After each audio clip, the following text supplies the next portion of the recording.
안녕하세요. 건강 스토리텔러 정화입니다. 네, 이번 시간에도 저번에 이어서 암에 대해서 궁금했던 내용에 대해 나머지 내용을 알아보는 것으로 준비했습니다. 해당 내용은 동일하게 미국 폭스체이스 암센터에서 참고했습니다. 이런 내용들이 조금 어렵게 느껴지거나 좀 지루하게 느껴지실 수 있는데요. 지피지기라는 말이 있잖아요.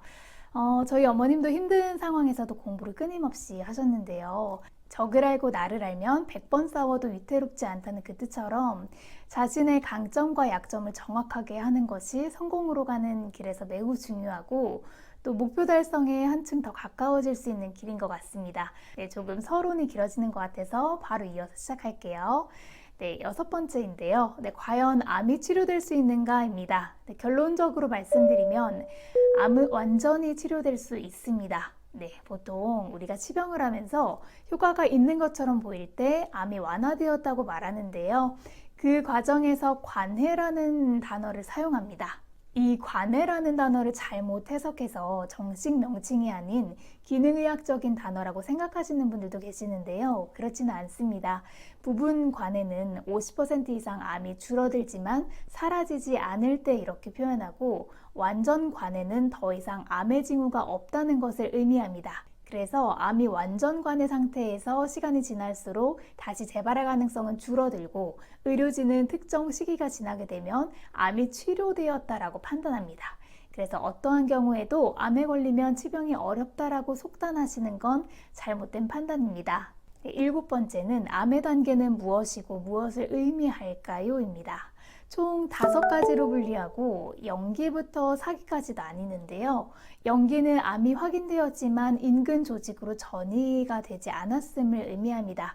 그래서 초기 단계에서 확인되면 비교적 쉽게 치료가 가능합니다. 다음으로 일기는 보통 주변 조직으로 깊이 자라지 않은 작은 종양이나 암을 나타내는데, 우리가 흔히 초기암으로 부르는 때가 이 일기에 해당됩니다. 2기와 3기는 근처 조직으로 더 깊게 성장한 암 또는 종양이 파악되었을 때 이렇게 판단되는데, 추가로 림프절로 퍼졌을 수도 있고요. 하지만 이 단계에서는 다른 장기나 신체의 일부로 퍼지거나 한 상황은 아닙니다. 네, 마지막으로 4단계는 암이 다른 장기나 신체의 일부로 전이되어서 우리가 흔히 전이암 또는 진행암이라고 부르는 단계입니다. 4기라고 해서 말기암이라고 보는 사람들도 있는데, 4기라고 해서 말기암은 다 아니고요. 충분히 치료와 본인 관리를 통해서 최근에는 완쾌되는 사례도 많이 보고되고 있다고 하니까 스스로 본인의 몸을 낮추어 말기암이다 라고 판단하는 일은 없었으면 좋겠습니다. 다음 8번째로 암의 증상에는 어떤 것이 있는가입니다. 암의 증상과 징후는 종양의 위치에 따라 그리고 그 크기에 따라 조금씩 달라지는데, 암이 자라면서 근처의 장기와 다른 조직을 압박할 수 있습니다. 그래서 서로 다른 징후와 증상을 유발하죠. 하지만 어떤 암은 진행될 때까지 징후나 증상을 일으키지 않기도 해요. 예를 들어 췌장암 같은 경우 다른 장기를 누를 정도로 커지거나 통증을 유발하거나 피부가 노랗게 변하는 경우가 될 때까지 일반적인 징후는 없는 것처럼 말이죠. 근데 그 외로 일반적인 징후는 이렇습니다. 설명할 수 없는 체중 감소, 또 열, 피로감, 통증, 피부의 변화, 배변 습관 또는 방광 기능의 변화, 쉽게 아물지 않는 상처, 비정상적인 출혈, 또 유방에 멍우리가 잡히는 경우, 소화불량 또는 삼키기가 어려운 경우, 또 전에는 없던 사막이나 점의 변화, 깊은 기침 같은 증상입니다. 이런 증상이 있을 경우에는 스스로 판단하기보단 병원에 가셔서 검진을 받아보시고, 만약 종양이 발견되었다면 양성인지 악성인지 판별하는 게 중요합니다. 네, 9번째로 항암은 어떻게 작용하는 것일까요?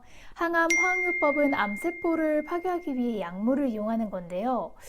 하지만 이런 화학요법은 건강한 세포에도 해를 끼치기 때문에 치료 부작용을 같이 가져오는 것이 일반적입니다. 최근에는 표적 항암제라고 해서 비교적 발달한 항암요법을 쓰는 경우가 있는데, 이 약물은 암세포에서 발견되는 유전자나 단백질을 차단해서 암세포를 죽이는 역할을 합니다. 표적 치료는 보통 건강한 세포에 해를 덜 끼치긴 하지만 여전히 부작용을 가지고 있습니다. 또 면역 항암제라는 것도 있는데요. 이 면역 단백질을 체내에 주입해서 면역 체계를 자극해 면역 세포가 선택적으로 암세포만을 공격하도록 유도하는 항암제입니다. 네, 역시 부작용을 가지고 있는데요. 결국 서로 다른 기전을 이용해 항암작용을 하고 또 각자 다른 부작용을 가지고 있죠. 그래서 우리가 항상 양날의 검이다라는 이야기를 하잖아요. 자연 치유를 하시거나 병원 치료와 자연 치유를 동시에 하는 병행 치유를 하시거나 할 때 결국 부작용을 최대한 줄이면서 롱런하는 방식으로 하는 것이 가장 좋은 것 같습니다. 예전에 항암 부작용을 줄이는 방법에 대해서 다룬 내용이 있는데요. 그런 내용을 참고하셔서 치유에 도움이 되셨으면 좋겠습니다. 마지막으로 암 검사는 언제 받아야 할까요?입니다. 네, 암 종류에 따라 그리고 나이에 따라 받아야 할 권장 사항이 조금씩 다른데요. 일반적인 5대암 검사를 포함해서 국가검진을 받을 때에는 연세가 있으시다면 조금 돈을 추가하더라도 그 폭을 넓혀서 비슷한 나이 또래에 생길 수 있는 질병 혹은 유전적으로 내려오던 질병 종류가 있으시다면 검사를 함께 받으시는 것이 좋습니다. 네, 오늘은 이렇게 암에 대한 궁금증과 오해들에 대해서 알아보는 두 번째 시간이었는데 어떤 분들에게는 조금 지루하셨을 수도 있을 것 같아요. 하지만 암에 대해 올바른 정보를 알고 잘못된 상식을 바로잡는 것은 매우 중요한데요. 이 시간을 통해서 암에 대한 이해를 높이고 건강한 생활을 유지하시는 데 도움이 되셨으면 좋겠습니다. 오늘 준비한 내용은 여기까지입니다. 시청해 주셔서 감사합니다. 항상 건강하세요.